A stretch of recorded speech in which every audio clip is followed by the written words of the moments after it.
Good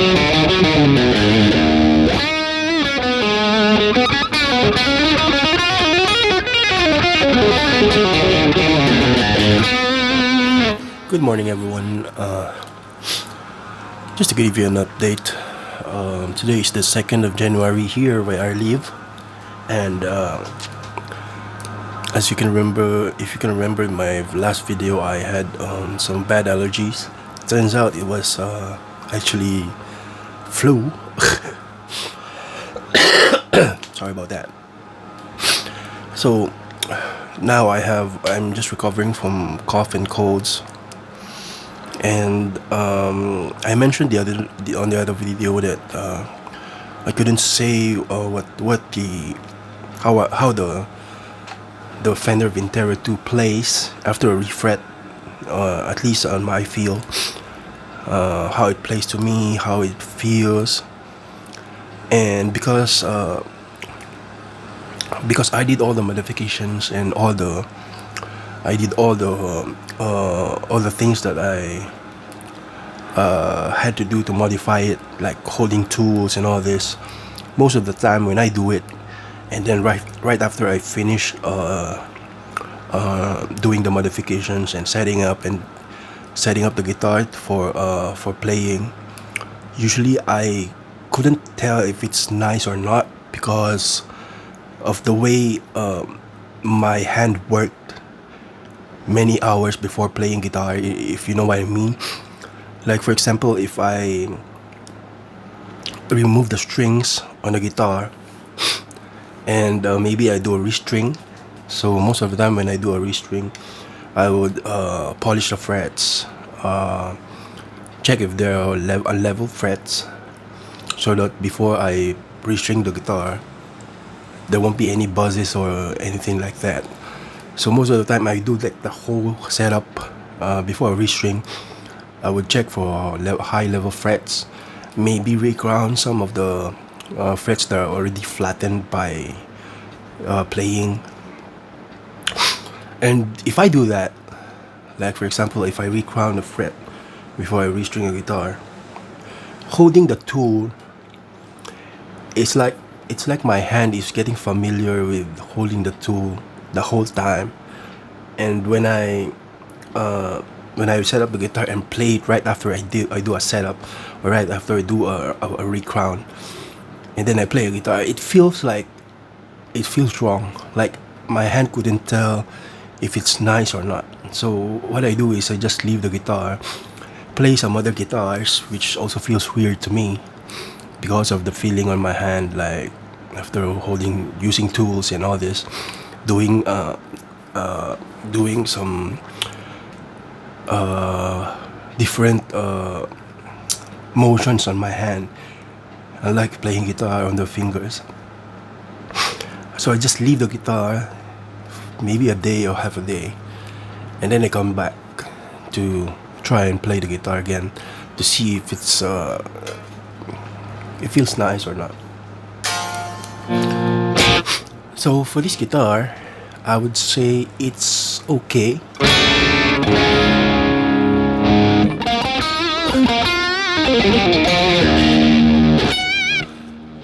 It feels okay. There's no buzz. There's no rattle on the strings.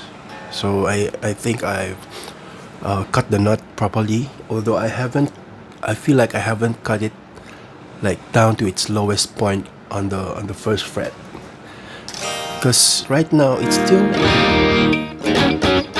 still feels a bit high, even though I've put the action on the 12th fret on the 50 thousandths of an inch on the 6th string, and 40 thousandths of an inch on the first string.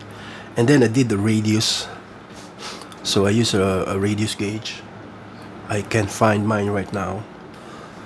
So that's how I do my string height. I set the first string on the 12th fret to 40 thousandths of an inch on the height, and the 6th fret to either 50 thousandths of an inch or 60 thousandths of an inch to height on the 12th fret. And then I use a radius gauge. Oh, I have here my radius gauges. These are the cheap ones. I think I have the other one on the other set on the toolbox. So this is how I set it up. I find the radius of the fretboard, which is 7 1/4. I cannot find it right now, but basically this is 9.5, but I set the low E and the high E first, and then I put the radius gauge on top of this on top of the strings, and I adjust the saddles according to that. So I set it up for 7 1/4 radius, but it still feels like the middle part here is still a bit high.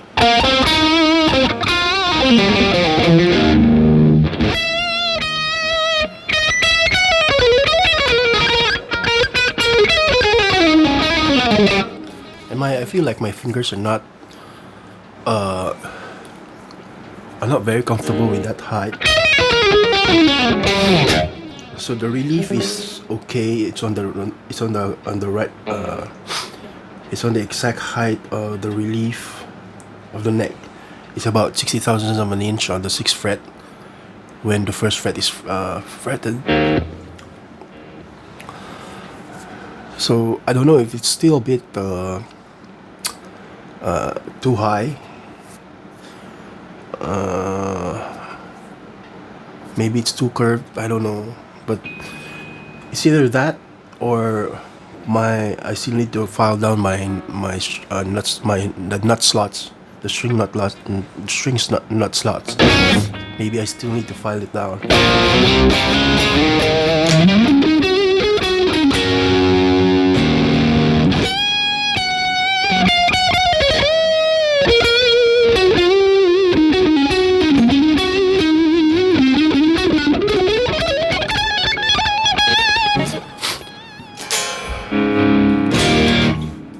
So that's an update.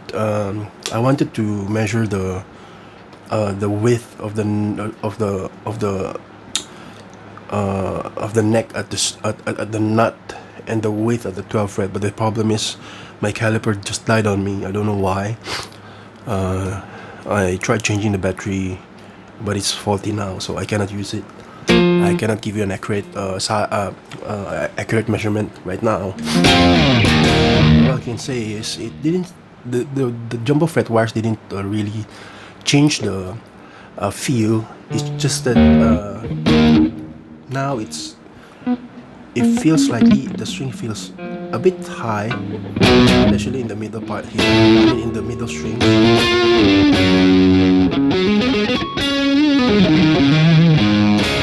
It kind of feels like it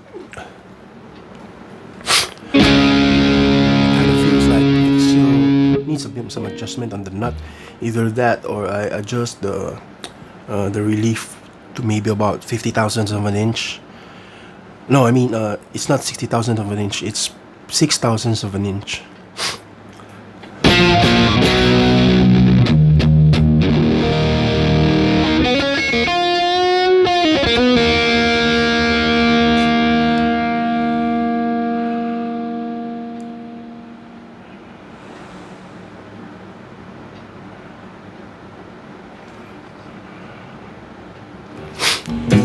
Now I can remember. I think it's 6 thousandths of an inch on the relief.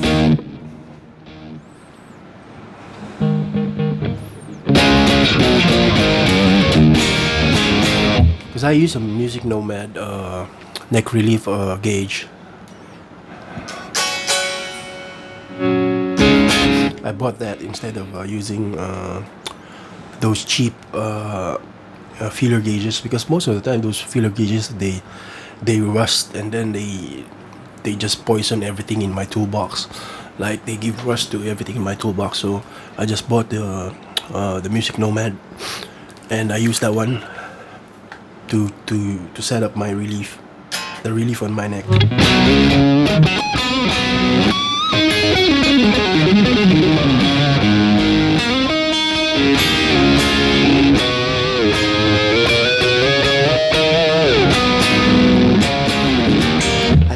guess I still need to set this up for it to feel like it's a real proper shredding guitar.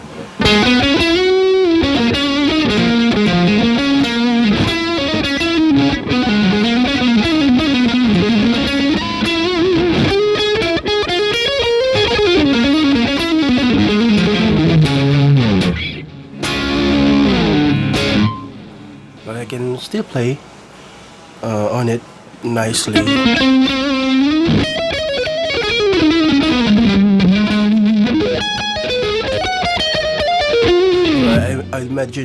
I'd imagine this is gonna feel really high if I scallop the fretboard.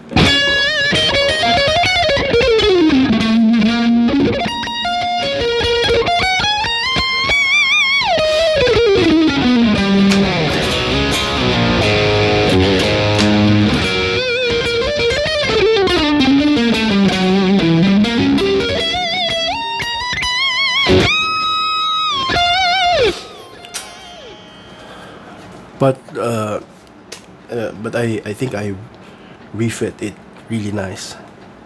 Refretted the guitar really nice.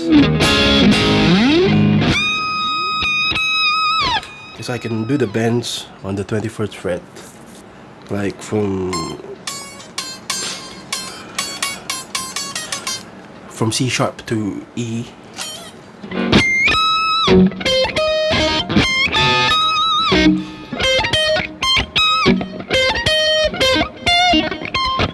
Whoa, see that?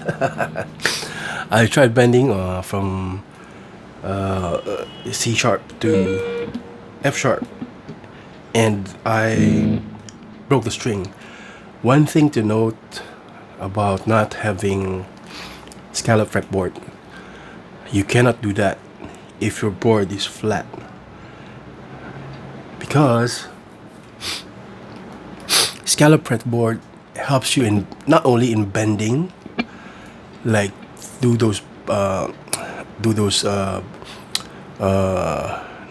nice bends and vibrato, but it also helps you to do like a long stretch of notes. Like for this one, this is a brand new set I put in, and the string is 8 to 42 by Ernie Balls. They have a new set out last year, and that's what I use now. Sometimes I mix them up. I use 8 to 42 by Ernie Ball, and then I take one from 9 to 46 and use it like a Malmsteen set. This Malmsteen uses 8 to 46, so sometimes I mix them, but most of the time, majority is 8 to 42 by Ernie Ball, and then I replace the 6. I replace the 42 to 46. And so, because this is not a scallop fretboard, I broke the string on my third attempt. So now but it's still nicely set up.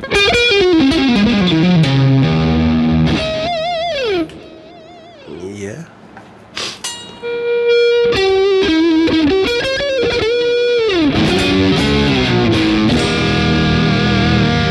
Slightly out of tune.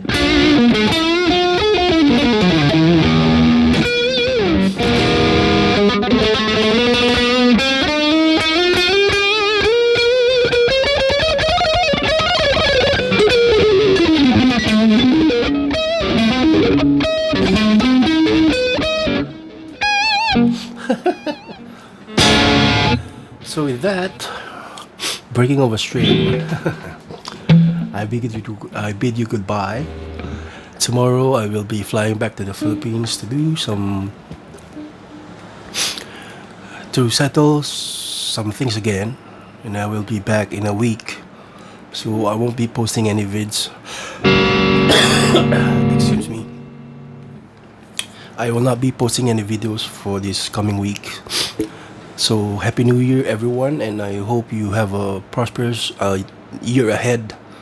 And I wish everyone good health, and I hope that everyone can enjoy playing guitar, and maybe modify the guitar too if they have the guts. I mean, it's just practice. You have to practice. You have to know that everything you're going to do is going to be done to your guitar. So you have to have that confidence, and you also have to be ready to make some mistakes, because modifying your own guitar, I mean, nobody, no luthier knows how to do one thing like immediately. They have to practice. I don't know about other people. Maybe some are geniuses or what. But muscle memory is different from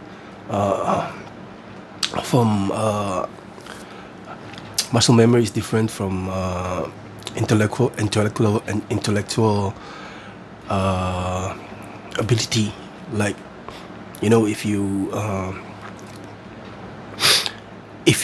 scale up a fretboard, you might have the knowledge to do it, but you might not have the the ability physically, or like you might not have the artistic hand to do it. I'm not saying that I'm not an artist when doing it. When I do it, my job is but my job is repairing rigid scopes, those surgical scopes that they use on hospital surgeries. And when I first came to that job, I really don't know how to do it, because I thought it was a precision job to do. It's a very, I thought it may be a tough job to do, because one mistake can always jeopardize a surgery. So if you give a faulty camera to a doctor to use on a surgery, and you didn't do it properly, it's gonna make a very big difference to the patient's life. So it's the same as modifying my own guitars. I apply that thinking to my guitars. Like, if I do something, I always think about it before I do it, if I can reverse it or not, and if it's not reversible, am I ready to accept that it's gonna be that way forever, or am I still gonna be able to use my guitar if I modify it, like the scalloping. Some people are not very fond of scalloping their necks. I know some luthiers that don't like putting brass nuts on customers' guitars, because they're afraid they're going to. Some charge a lot. Some really don't accept it, because they feel like they're going to waste expensive tools on something that is not as expensive as the tools itself. So most of the time they just don't accept the job. But for me, I'm doing this on all my guitars as of now. Some of you are asking if I do scalloping service. I don't, because I live in a very far away place. I live in Southeast Asia, and I wish I could have a shop where all of you guys can send me your guitars and do it. But because I live in a faraway place, even though if I have, you might be paying a lot more from shipping than paying the for the job itself, which you can always send in America. If you're in America, there's somebody there that does it. It's the DC. I think it's DC Custom Guitars. Yeah, I've been following that website since 2003, I think. Ever since I got aware of scallop necks and all this, I always follow that website. They used to have this Girl of the Month, where this really hot girl would pose in a bikini and then holding a guitar. I don't know. I don't know if it's DC custom. I think it's DC custom. So yeah, I've talked too much for today, and I feel like I'm going to need to take some medicines now. So thank you for watching. For all of you who are watching right now, maybe you can subscribe to my channel. And to those who have subscribed, thank you very much. You're probably going to be helping me in the future by subscribing. Not many of you know that I am a immunocompromised person, and I had kidney failure in 2018 and had a kidney transplant in 2019. So I've had kidney transplant for almost 5 years now. In February it's gonna be 5 years, and I'm very grateful that the kidney is still working. I'm still okay, although I get really sick very easily. Like this one, I didn't even go outside, and because of the weather here where I live, it's been a week actually that the sun haven't shined yet, except for today, because it's been raining the whole week. And I think the weather just I think my body just took its toll. The weather took its toll on my body, and I got sick on after Christmas Day. So I'm recovering now. Hopefully I'm fully recovered by the end of the day, because tomorrow I need to go travel on a plane, and I need to be strong tomorrow, because I really hate traveling on airplanes. You sit down for how many hours, and then you travel again, and when you reach Manila, it's gonna be very traffic. So I really need to be strong tomorrow. But anyway, now that the string here on my guitar has been cut off,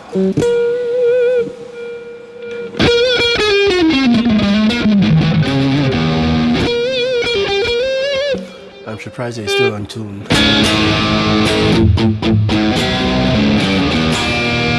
I'm just gonna replace my guitar to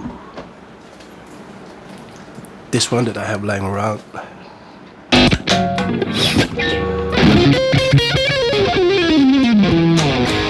Just to pacify my hand.